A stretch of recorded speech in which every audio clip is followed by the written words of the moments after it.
Hey everybody, welcome to the Winner's Circle. I'm Derek. Unfortunately, Cody could not be here today. He had to work. He's bummed about it because this was a last-minute edition, and I was like, hey, we're going to be interviewing the guy that you can probably see on the screen right now, the very talented Chris Kirkpatrick, and he was like, man, tell him I said what up. So first off, Chris, Cody says what's up. He's a big fan. I'm a big fan. we were saying it last night. We were talking. I'm like, man, we're going to interview Chris tomorrow. You want to get in on it? He's like, dude, are you kidding me? But first off, I'm Chris, actually really excited to hear like how stupid you guys think I am, or how like whatever. We could talk game. We could talk game for sure. I want to talk game with you guys. we can definitely talk game. First off, I want to say congratulations because you're now smart. You're part of a very small group of people who've gone in there. It's a little family that we have. We don't all get along, but ultimately there's a very small group of people in the whole world who know what it's like to go into the Big Brother house. Everyone thinks they know, but they don't. So congratulations on that first and foremost. How are you doing the morning after your death in the Big Brother game? Yeah, I think I'm still decompressing. You know, there's still obviously this is the first time I can actually say, you know, you understand that, especially you guys are in there for so freaking long. It just, you know, a lot of emotions come out. You know, I told myself though going in, I wasn't going to let it break me regardless. And I don't think I did that, you know, and I didn't break down. I didn't break down after. It was just, it was a lot. And it was very ups and downs. And luckily, I think I played and I did exactly what I wanted to do. And so I could walk out with my head up, even though I was told, you know, yesterday morning, and you let all the little stuff, you know, I don't think people understand how it is, the little stuff in the house or the little things. And I was trying to explain to somebody, you know, going into the Big Brother house, you think, okay, get an alliance, you know, you think the major boring parts about Big Brother that you're like, this is what I need to do. But you don't realize that it's every little detail of everything you do that everybody's watching and everybody's looking at.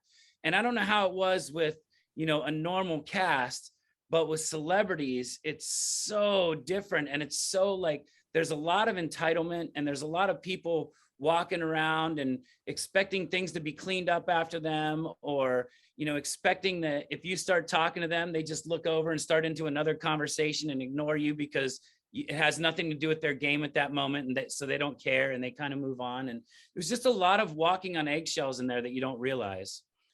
Dude, it's the same thing on the regular, every little thing, like you said, from cleaning up a dish to just like not saying good morning to someone. It could affect your whole game. It could affect your whole game. But I wanted to ask you, because you were one of the few people that went into the house. You were a super fan of the show. You've watched for many years. I know Lance is a big fan of Big Brother as well.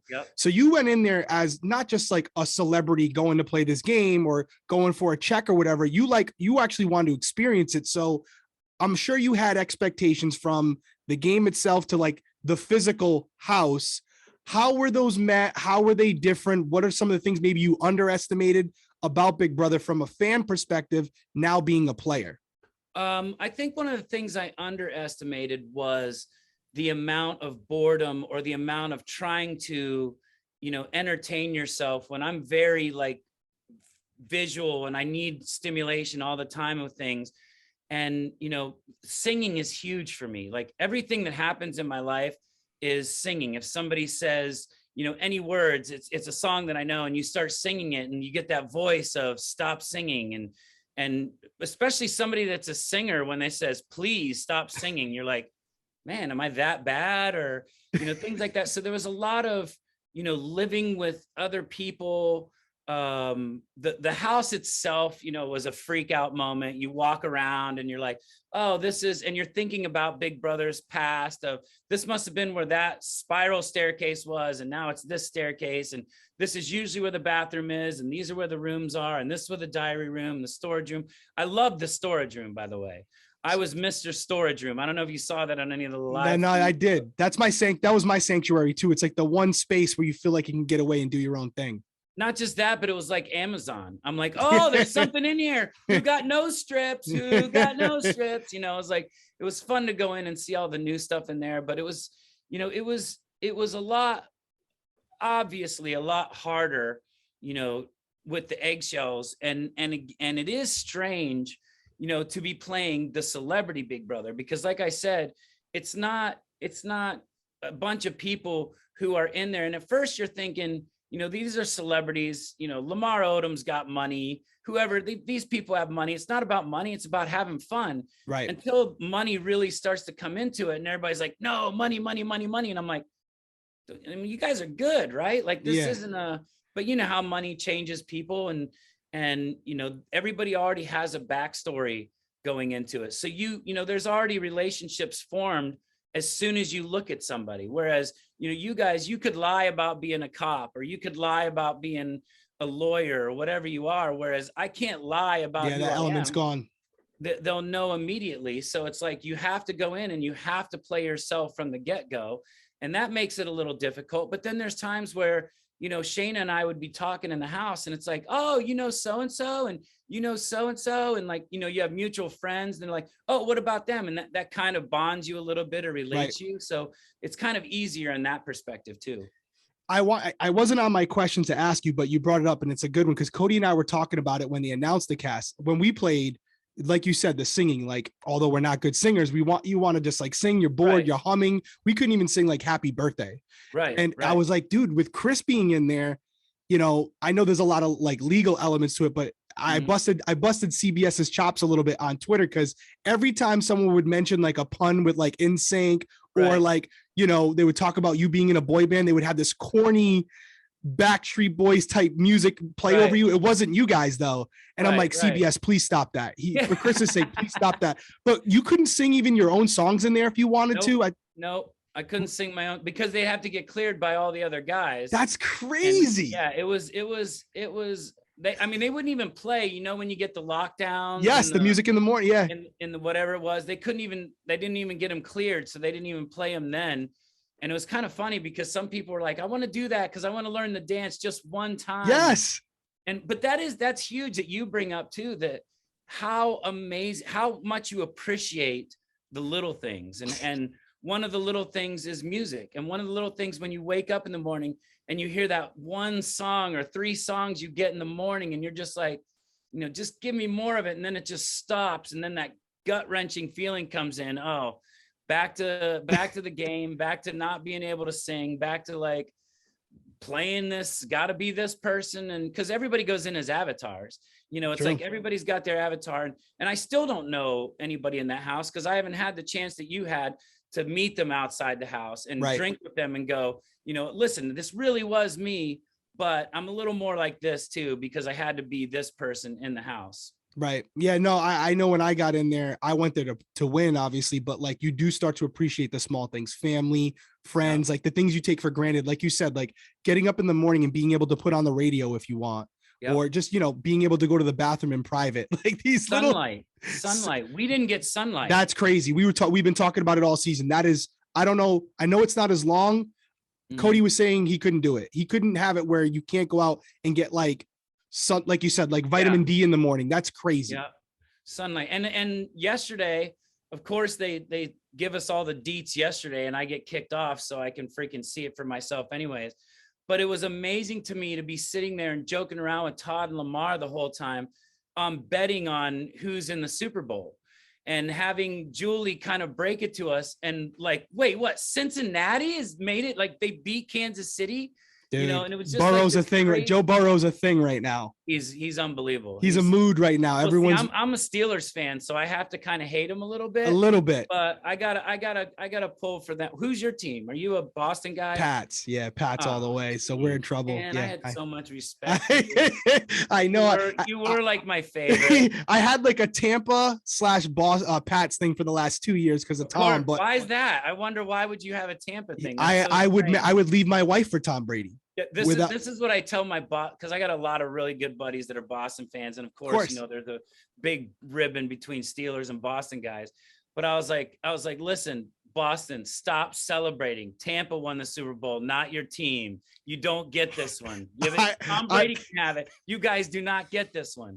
It's true. It's sad. It was really sad. I mean, I'm at the end of the day, when it comes to Tom versus Pats, I got to root for Pats, but Tom's my guy for life. He got so many good experiences throughout my years, like growing up. Like I got to experience all those championships, like in my 20s. I can't believe he retired too. I just found that out last night. Yeah, you got it.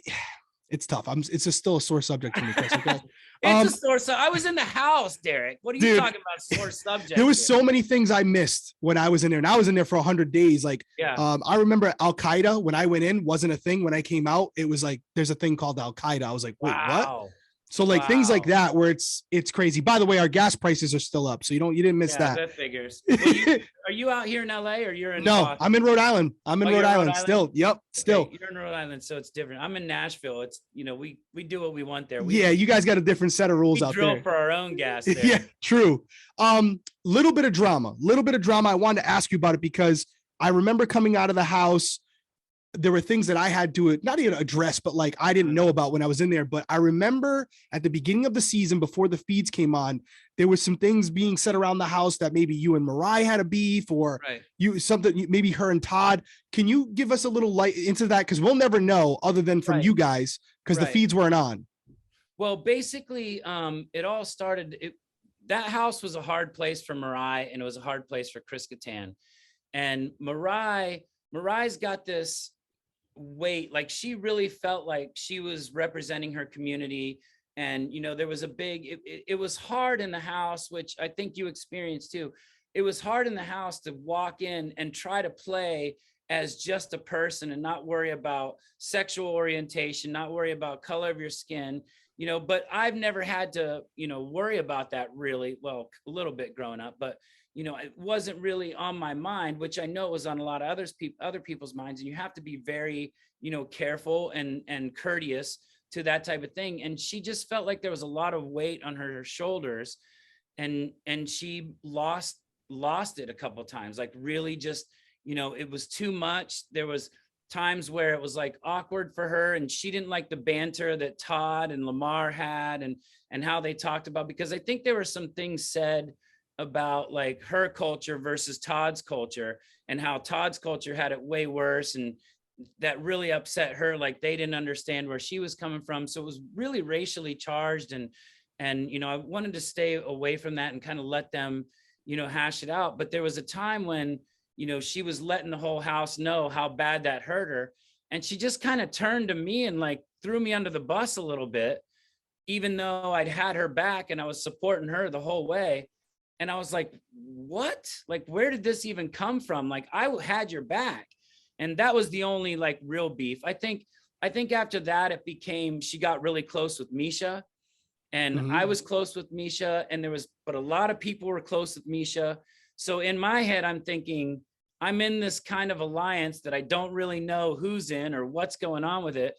So I kind of have to find a way of picking them off of my own alliance, because the other side of the house is 2 people at this point, right? And it's always going to be there, and we don't have to worry about that. I'm worried about when they start turning. I could be a low man on totem pole, so I just start picking these people apart, and that was kind of my whole game from then on. I had to keep doing that. So no, I mean, I think you honestly, and we'll probably talk after this interview too, but you had a great strategy going in. I thought you were playing the middleman. I really enjoyed what you were doing. I thought you were on my fantasy team.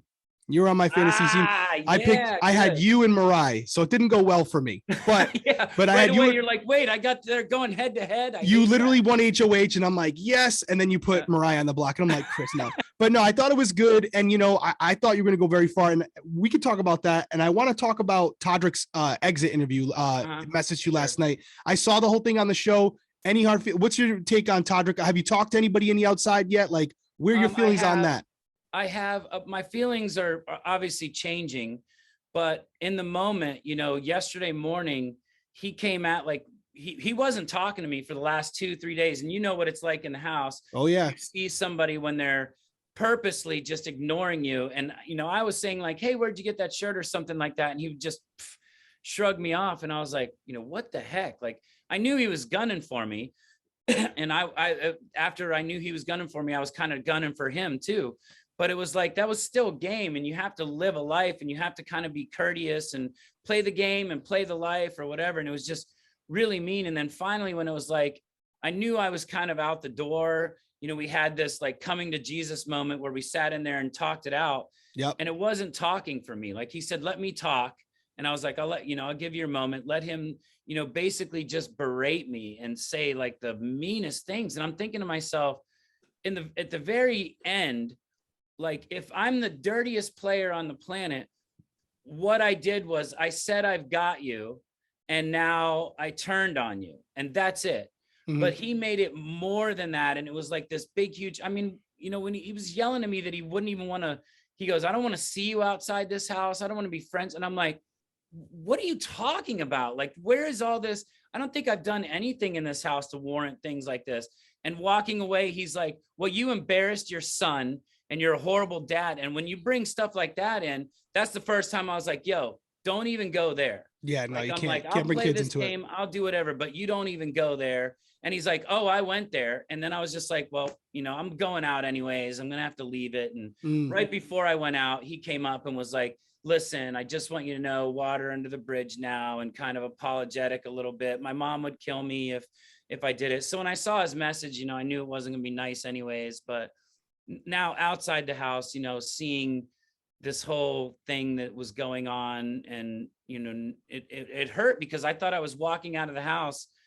Like I said, I didn't want to walk out of the house. Like if I walk out of the house and they're like, you could win this next comp, you're a threat, you got to go, I'd be high-fiving. I'd be, you know, doing the getting jiggy with Julie, whatever it was, having fun.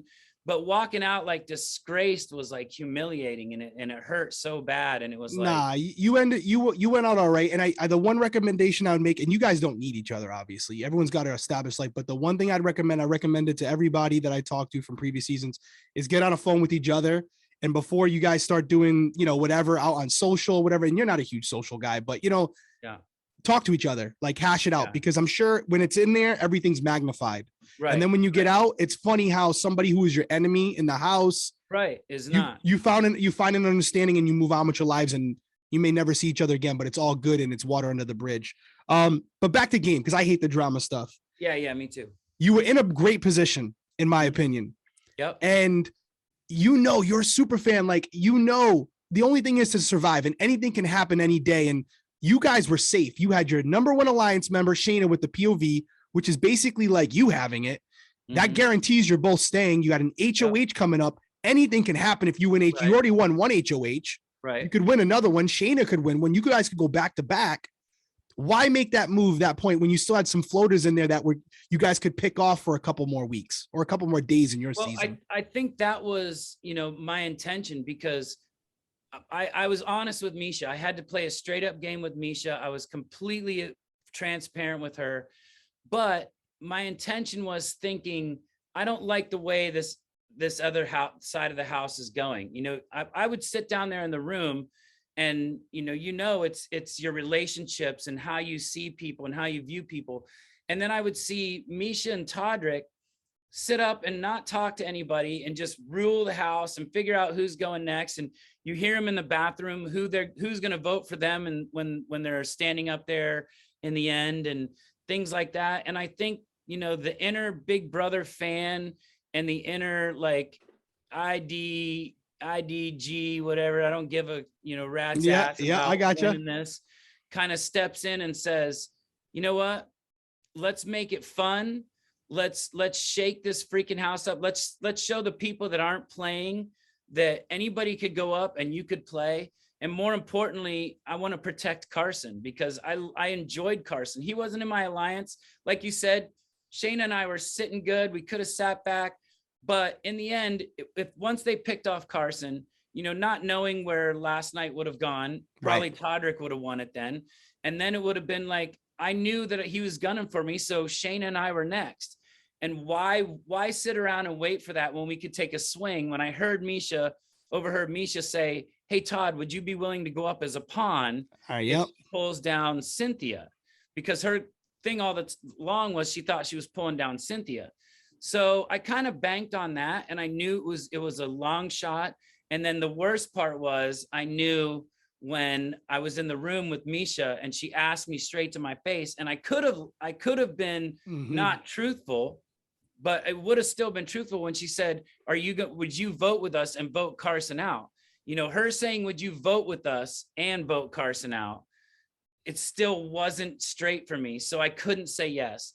And the relationship we had, by me not saying yes and being able to live with myself, her knowing that, she knew that I wasn't going to, that there was something else. She knew something was up. As soon as Carson came off, the line was drawn. That was it. As soon as Carson came off, the line was drawn. And plus I thought, if she puts me up, I'm out. Like, I'm good. If I don't leave, then I'm out from under the dictatorship of being pawned around and told what to do. And I wanted to make it fun. So take Carson out. So I know Carson's safe. I was hoping that they would have put Todd up so we could have saved Cynthia too. But in the long run, when all that went down, I knew it was either me or Carson. And that sucks because you've either got somebody that could win a comp, a physical comp, or somebody that could win a mental comp. And one of them is going to be gone. Whereas Cynthia, as much as I love her, she wasn't really winning anything. It was just like, she was just kind of there. And if she would have got taken out, then we would have been really strong, because then we would have had me, Shayna, and him. So I was willing to take the chance. I was willing to shake up the house. I was willing to have fun and get thrown out for gameplay and not for being a horrible father. Well, you left you deviated from the what would Derek do, because I would have sat there and I would have been like, yeah, send Carson home because I got to just win HOH. And that's a different story. Final word to you.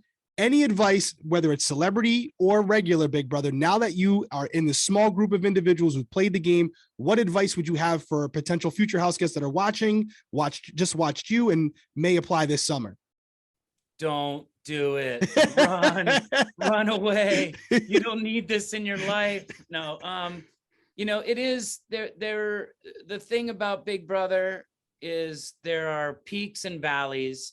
You have to enjoy and ride the peaks, but understand that the valleys are going to be there, and understand there's going to be times where you're going to get paranoid. And what I kept saying, like in the diary rooms, at least mostly a lot of times to the producers, was, there's two levels of the way I look at things. There's my comfort level and there's my anxiety, stress, paranoid level. And I said, both of those have to be right here in the middle. I'm like, if either one of those gets too high or too low, it's going to mess with you. And, the minute you're HOH, when I was HOH, I was right in the middle, because I knew I'm HOH, could put a target on my back. I could easily go home the next week, which I did. Freaking Big Brother history, backdoor yourself, winning. But, it was like paranoia. I did get really paranoid a lot, but a lot of that was, I thought it was well received because I knew Todrick was playing everybody. I could see it. But when he came to me, and it's different when you think you see it, or when they come to you and say straight up, why do you think this? And you're like, I don't know, like you're talking, you just you have to go with instincts in there. And you of all people have the best instincts. So it's like, would you really have let Carson go? Like you would have? Yes. Really? Yes, because Carson you weren't his number one. So you were still like, you were down the totem pole, and you had Lamar and Todd in there that you could have still you had to work on them more because they were kind of just floating in the middle. Yeah. And that's what's concerning, because you never know which way they're going to vote. But I would have rolled the dice because you had Shayna, who was a good competitor. I would have tried for this HOH would have been do or die for you. This would have been the one, because you're right. If you didn't win last night's HOH and you were still in there and Todrick did, there's no other big threats besides you and Shayna. So you guys got to go. But you got to survive one more day, just one more day, and get a little lucky sometimes. But I get where you're coming from, and you guys are in a different boat, because I was playing for like life-changing money in my mind. You're in there for fun. It's a different, I don't got the NSYNC royalties. You know what I'm saying? For sure. I get that. And I get that too. And that was part of it. But that actually, believe it or not, was brought up a lot in our house, and I'm sure. Like things like when Teddy was going out or whatever, I heard Todrick and Misha like, why is she even on here? She doesn't need the money. She's going home to her cushy house. And, Todrick was one of the biggest proponents of, she doesn't need this. She's got everything she needs. I need this. I'm struggling, whatever. And then he turned around and talk about his 10,000 square foot house, and that he's going to buy a $250,000 piece of memorabilia for something. And I was like, that's hypocritical. And there was so much more. I think it was, I didn't play the game like you, because there was something that kicked in on me that I just felt this. I don't want to say bully, because that's a really, tainted kind of word that I don't want to use, but I just felt this like entitlement where it was like pushing people around. And I said coming in, regardless, I'm not going to let that happen.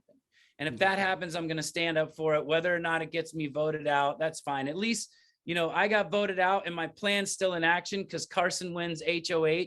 Yes. And they've got control again. And the game's going to be fun, except he's not going to put Todrick up because Todrick's snaking his way. And I'm the only one that sees it. He's got a good grasp. He's got a good spot in the game. I'll say that. But you know, listen, I'm telling you straight up, you'll see it. You know, I appreciate you playing because you were someone that I immediately recognized. Huge fan of yours my entire life. You know what I mean? I was a huge born in 84. So like you guys were it, right? You guys were definitely it. And seeing someone like you that I was a fan of go in there and play a game that I played, and not only that, mention me. Yeah, that was a huge win for me. I was surreal. I was telling my wife, I was like, Chris Kirkpatrick was saying that he was a fan of mine. That's crazy. So, I mean, many times we do like, you know, it's crazy because I don't know how it is on the normal season, which is funny that I say that because I only watch the normal season. I haven't even seen really the second season of Celebrity. I saw the first season, but I know the normal one. We have Big Brother pools. We have like where I lay up and when the After Dark's on, we'll fall asleep to that just to hear the chatter or see the key around somebody's neck and go, oh, okay, that person wins it. Cause I like the mental game and I like what's being played. It was a lot different. It's tough to do that in a short season too, by the way. You're at a disadvantage being accelerated, but listen, I can tell you this, you did it the right way. You carried yourself well. You went out the right way. People go out the wrong way. So those are things that a lot of people go back and regret. Yeah. You're not going to have that. Your son's going to end up watching this one day. He's going to be like, that's pretty cool. You know what I mean? Seeing you on there. Not that you haven't done a billion other things. Yeah, that's going to say. I get it. But this is bucket list. No, it's a bucket list. And honestly, I'm proud to have you as part of the family. I appreciate it. Get back to your lovely family back in Tennessee. And me and you will talk again soon. Appreciate you joining us here on the Winner's Circle, brother.